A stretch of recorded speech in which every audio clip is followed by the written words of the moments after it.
দুজনের কাছ থেকে আমি প্রচুর শিখেছি। অজিতেশদার কাছ থেকে আমি প্রচুর শিখেছি, প্রচুর বকা নিয়েছি। আবার যখন আমার পার্সোনাল প্রবলেম হয়েছে রাত্রি 9:30টার সময় অজিতেশদার বাড়িতে বসেছি, গল্প করেছি, আড্ডা মেরেছি এবং ঠান্ডা হয়ে পড়েছি। আর একজন আমার বাঁধিতে আছে, তো একজন আমার বাঁধিতে রয়েছে, ওখানে অজিতেশদার এখানে দুধা ওখানে বসে রয়েছে। দুধা আমার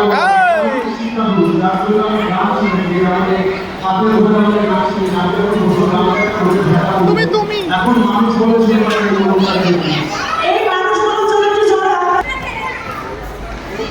cocoa cocoa Papan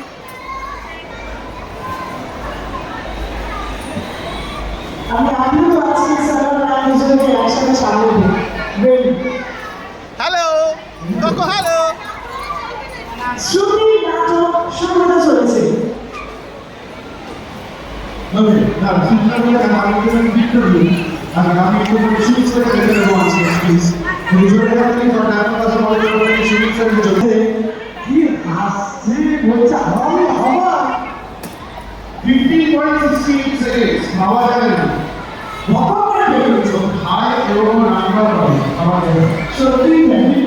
hello Papan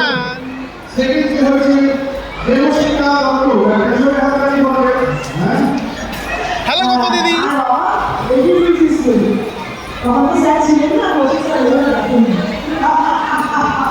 হয়ে গেছে আসো